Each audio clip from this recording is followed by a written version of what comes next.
Hey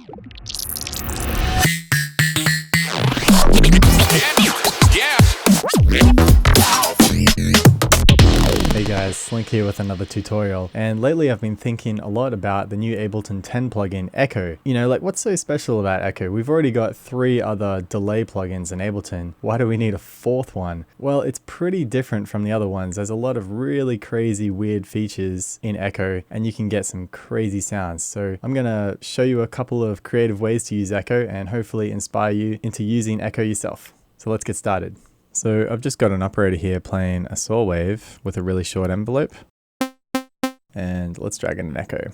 So if you haven't seen this before, it's pretty awesome. You can really just see everything that's going to happen in this graph. Like if I change this right timing to quarter notes from eighth notes, you can see that the left channel is going to echo more often than the right channel with these little lines, and that's awesome. There's also 3 different modes down here to affect the timing. You've got stereo, which is pretty self-explanatory. You can delay the left signal separate from the right signal. Then you've got ping pong. It will always flip-flop between the left and the right. Mid-side's a little bit different. So if you've got some stereo width in your sound, you know, I'll just turn the spread up here. You can actually delay the center of the signal separately from the side of the signal. So you can see the center will delay more often than the side. So let's hear that. I'll turn the filter off as well.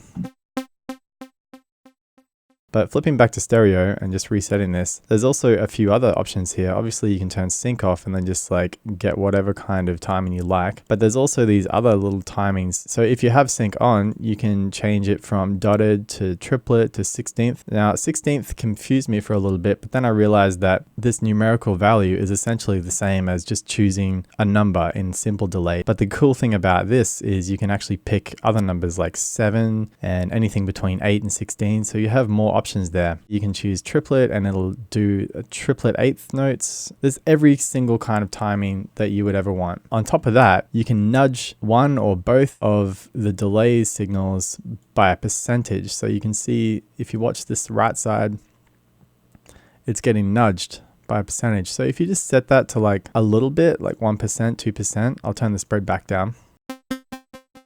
You can see it kind of gives it like a stereo sound. I'll turn this back.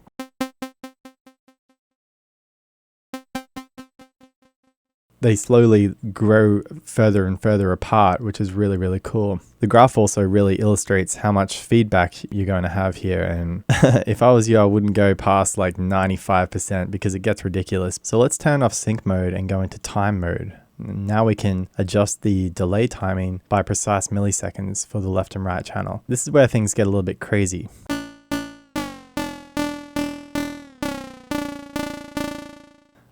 You can notice like while the feedback loop is happening and I change the timing, it actually repitches the sound, which is really cool.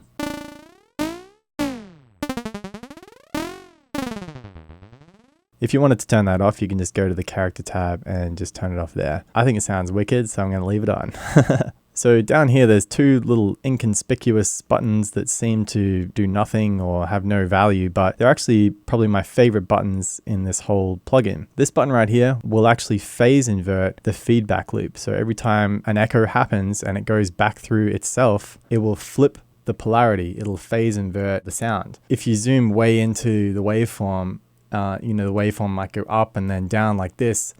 Instead of it going up and then down, it'll go down and then up kind of thing. And that has like a negative kind of carving effect where it like gouges the sound rather than adds to the sound, which is really cool. So check out the difference. It works best with like really low delay times. You can hear how that kind of has like a additive sort of sound, and then this has a negative kind of subtractive sound. This input knob seems really boring.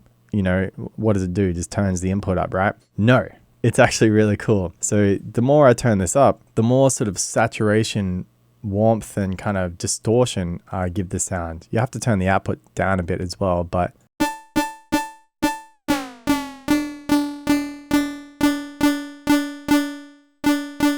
it might be hard to hear, but it's easier to hear if I turn the D on. So what the D does is it will allow the dry signal to also be affected by the input gain knob. So let's turn this all the way down to dry. So you can hear that saturation, that warmth, that distortion affecting the dry signal, which is really, really cool. You might have noticed as well that there's a built-in reverb, which is really cool. And there's a few different options that you can set. So obviously there's the percentage or amount of reverb. You can also set the decay time. And then you can set where the reverb is actually laying in the signal path. So you can set it before. So the reverb happens before the feedback loop, or you can set it after the feedback loop. So anything that's coming after the feedback is getting reverbed, and then you can set it in between the feedback.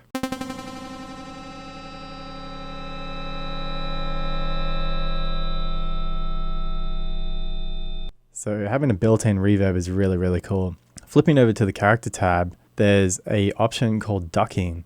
Yes, it's a built-in sidechainer, which is super handy. If I turn it on and set the threshold all the way to the bottom at -60 dB, we'll change the sound here a little bit. So we'll open up the filter, open up the envelope. So if I just hold down the key, the note continues. And what you'll hear with ducking on is that as I release the key, the feedback loop and the reverb will fade in according to the release time. Check it out.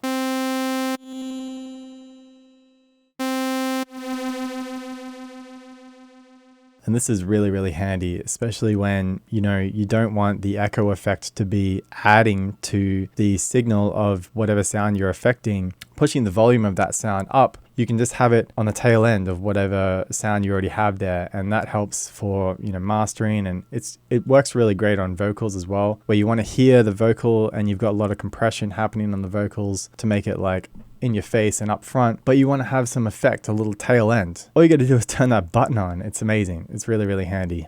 Let's talk about the gate. So what that does is if you turn it on and set a threshold, anything below this threshold in terms of volume coming into the plugin will not be affected by the echo and added to the feedback loop. But anything that's higher volume than this threshold will be added to the feedback loop. So what I did in the operator here is turned on velocity so that if I push a key really lightly, it's really quiet. And if I push it really loud,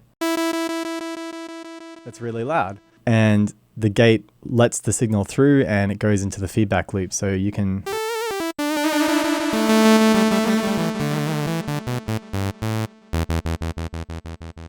pretty cool if you're an expressive player that really likes to play with velocity, but it can also be handy if you have a channel or a signal that has a lot of loud sounds versus quiet sounds and you only want to affect the louder sounds. It's really, really interesting that they've added that. So next up is this noise button here, and it's confused me for a while, but I believe it's supposed to be working in conjunction with the gate, because if I turn this on, you just get non-stop noise no matter what. The amount changes the volume of the noise, and then this morph percentage changes the sound of the noise. So you can kind of add some grainy noise to your echo, and that also helps to emulate like an old school hardware echo. But if you turn on the gate as well, then you'll only get the noise through the feedback loop when something pushes through the gate. So and that's going to be really handy for all you reggae dub kind of producers out there. So last up on the character tab is the wobble. And if I turn that on and then increase the amount, what it'll do is actually use a kind of like LFO pattern according to the morph. There's, again, like the noise, if you change the morph, it just kind of changes the pattern, but it changes the timing. So let's check it out.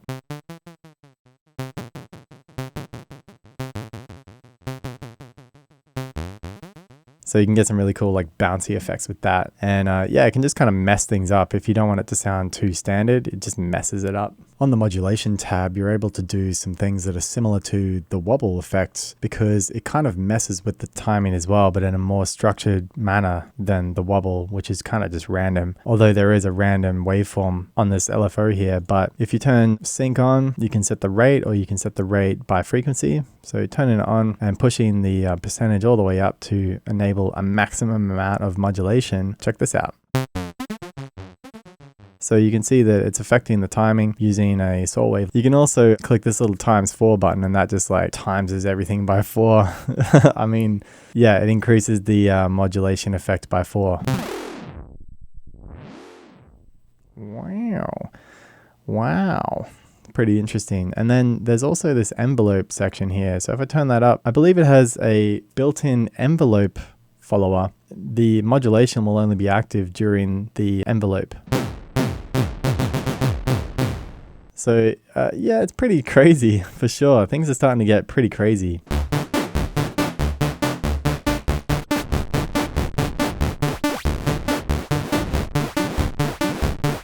That's so crazy, man. There's also a filter down here. You can expand it just by clicking that little arrow, and you can turn it off and on with this button here. You can adjust the resonance, and you know how filters work, right? But if you have the filter on, you can also use the LFO to affect the filter. So that's kind of interesting. All right, so now that we kind of know how the echo works, I figured we should have a little bit of fun here. So I've got a little bit of a trap beat that I wrote really quickly. It's just, a kick and a snare and a bit of percussion. So let's take a listen. Oh, and I also mapped out a bit of a MIDI clip here, which kind of sounds like Middle Eastern, I suppose. Yeah, check it out.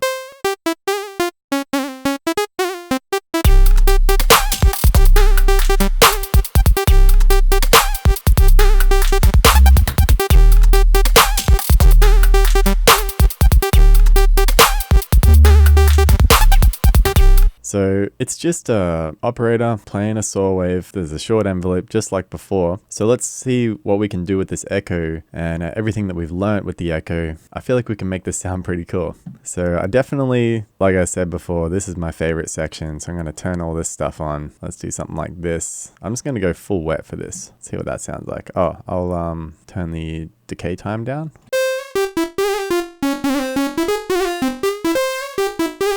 Like that already sounds pretty cool, but I had an idea. You know how like when you move the timings, it kind of repitches the sound. I figured it would be a really cool idea if we could modulate that somehow. And I thought about drawing in automation curves and stuff like that. But what might be more fun is using a Max for Live envelope follower. If you haven't seen this before, basically what it does is it listens to the input and it tries to figure out based on the difference between a lot of like loud signal and no signal, it kind of draws a curve. So it's easy to just see what it does rather than me try to explain it. And you can turn up the gain so the peaks are higher. And then there's also like a couple other options here where you can adjust the fall off time. So the curve is like really long after the initial transient. And then you can map like a bunch of different things to this and set percentages. So I think it'd be really cool if we just map the timing of the echo, and we don't want it to be at 0 at any given point. So let's try something like that.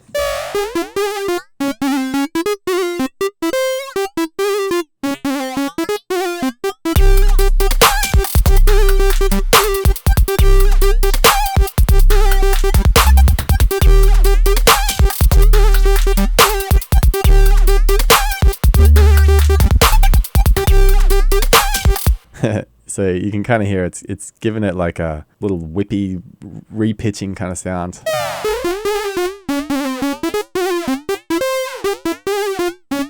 I actually like how it starts off all wonky like that and then like slowly becomes less wonky. Let's do something with the modulation tab as well. Let's go with a full 180 phase and let's just crank up this mod. So this is going to be adjusting the timing of the echo loop as well according to this LFO. And I think what'll sound cool is if we set up the frequency to also be followed by the envelope.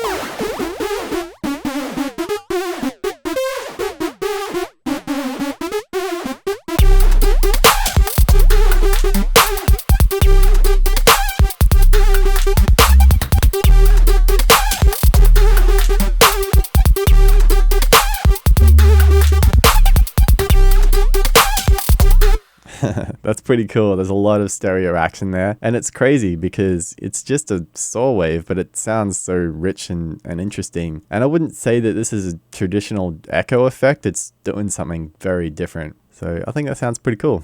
All right, so let's make a little breakdown here. I've already kind of mapped it out. The kick drum drops out and then it like builds up here. And I also took the clip from earlier and doubled the length of all the notes. So it plays at half speed, and I also legatoed all the notes.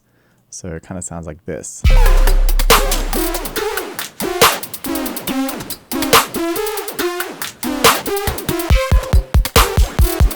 So we'll mess around with that. But first, I think we'll mess around with the percussion with an echo and see if we can get some kind of crazy washing out sort of sound. So we'll put an echo in here. I'm going to stick it in a group, and I'm just going to turn the group off and then automate it so it's only on for the breakdown. We might macro this knob, and what I want to do is have it sort of repeating and then land at some kind of definitive values. So this is a 16th, I believe. Let's double check that. No, this is a 16th. Okay. And if I select this area and then put my mouse over it and look down at the bottom left here, it'll tell me how many milliseconds that section of time is. So you can see it says 107. So what I'll do is set the max to 107 and then the minimum at say 3, and I'll turn the feedback up a little, and I'll just automate it so that it kind of slowly rises from this cool sort of repeating note up to a 16th, and then it'll be like bada bada bada bada bada through here. Let's check this out.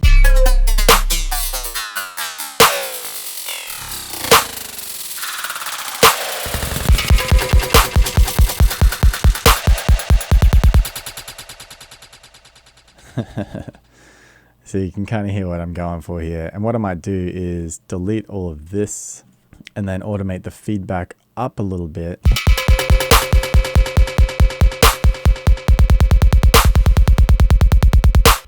That's pretty cool. I like that. Let's do something a little bit more standard with the snare. I kind of want this snare to be like chaka chaka chaka chaka, and then these other snares to sort of chaka chaka as well.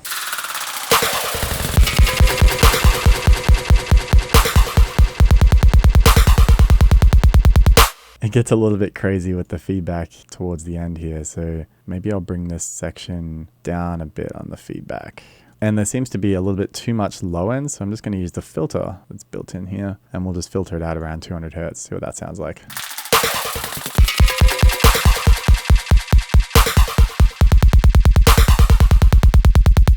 Now, moving over to the operator, I had a crazy idea, and it's not really involving the echo, but it's involving the envelope follower, which kind of affects the echo. So let's try an arpeggiator in here. I'm going to put this in a group and then macro the rate and the gate to the same knob here. And we'll do something a little bit similar to what we did where we kind of figured out the timing that we wanted at the end. That's 214, 107.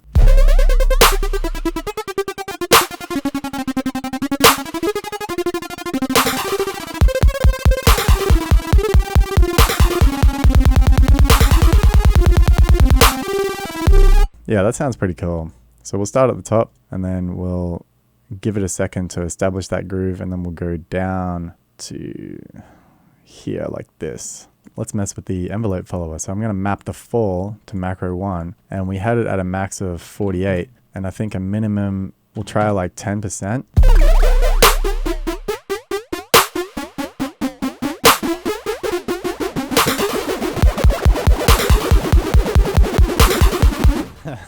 Okay, now it's getting crazy.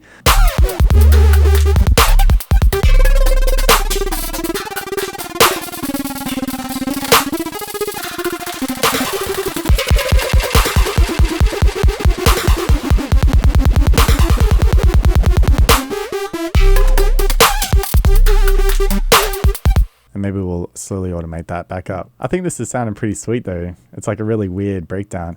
And what I might do to soften the blow on this operator, because it is quite in your face for a breakdown, I got a Ableton toolbox, which you can get from my website, slynk.net. Check it out. It's for sale over there. Just a few cool tools. I'm going to grab this washout effect that I created. We'll just automate this up and then down and see how that sounds.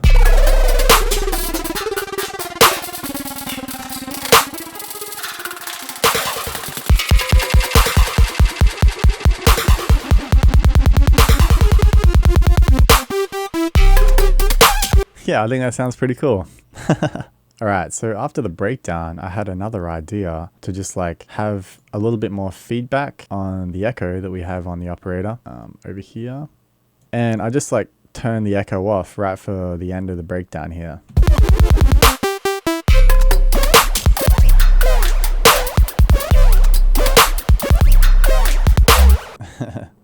I think that sounds pretty cool. But I had an idea to give it some water. I already created a plugin in my Essential Ableton toolbox, which is for sale again on my website, slynk.net. And but I thought we'd give it another go and see if we can make it from scratch here. So we'll add a vocoder and let's solo this channel for a minute, and I'll turn off the sidechaining for right now. So we're going to use the vocoder to sort of shape the sound into a noisy sound. I'm going to turn the depth all the way up. Already it kind of sounds a little bit watery. I think we'll go with retro actually, because it's got a little bit more high end. And I'll create a new chain and call this dry.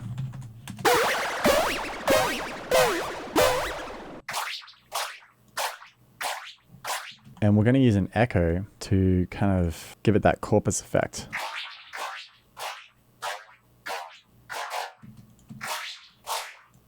And we'll use the modulation tab here to really just mess with it as much as we can. And we might use the wobble too. That sounds pretty crazy. Let's just go like this on the phase.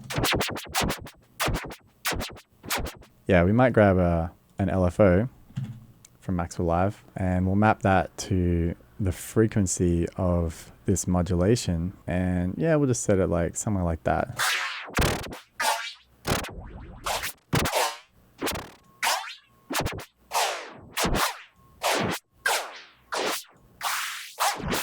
That sounds so crazy. And why not? We'll give the morphing tab a little bit of LFO action as well, maybe a little bit slower. So this is going to change the pattern of the wobble.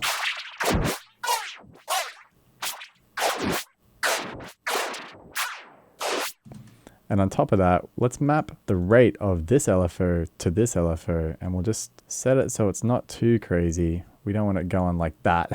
I'll turn this down to say 30, and then this can be down at like 10. Yeah, and that'll give it a lot of variation. Trying to avoid there being much of a pattern. And actually, instead of a wave, instead of a sine wave here, let's try like a random or noise wave here.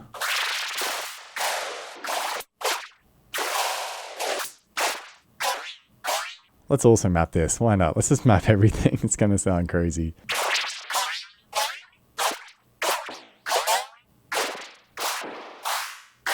Yeah, let's map the format as well. This is going to be fun.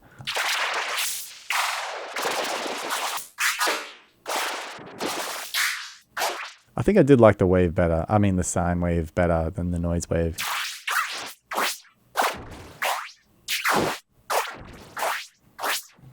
By the way, I don't think this is exactly how I did the other water effect in my pack, but it's fun either way.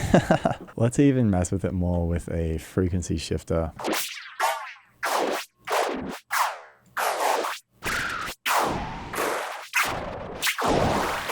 I think that's sufficiently weird.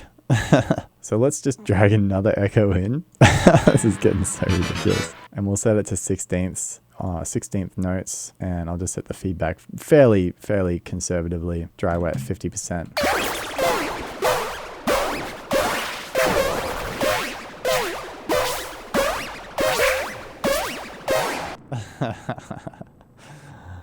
Oh man, this is so much fun. I'm going to turn that water effect down a bit, and let's hear what it sounds like in the mix.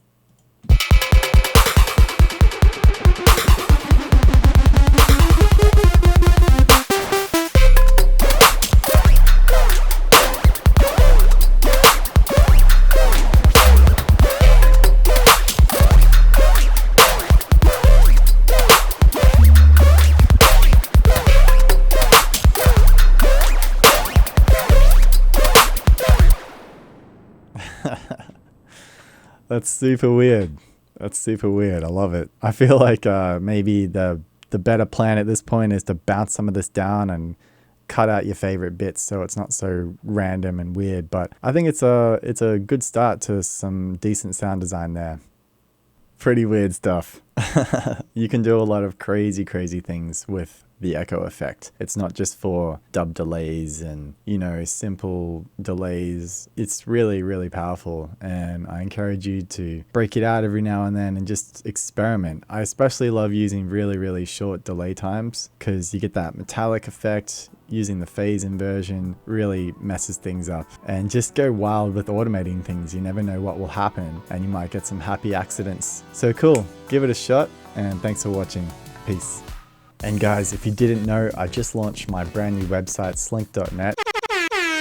Now you guys have access to my essential Ableton toolbox, and this is great for all producers. I've got all of my personal Ableton racks, instruments, effects, and channel strips for you guys to use. This is really stuff that any producer of any kind of genre can use, so definitely go and check that out. I've also released a brand new sample pack called the Classic Funky Breaks, and this is a collection of funky breaks from 70s tracks that I've remixed and remastered, and there's a ton of loops here, so definitely go and check that out if you're a ghetto funk or glitch hop producer. This is going to be really useful. And you can connect to the Slynk community by joining my Discord channel, which is really great. We've got a lot of awesome creative minds in there giving feedback and Ableton tips on each other's songs and sharing sample packs that are free online, that sort of thing. It's a great place to just meet like-minded people. Or if you don't have Discord, check out my Facebook group. It's pretty much the same thing, except there's a few more memes.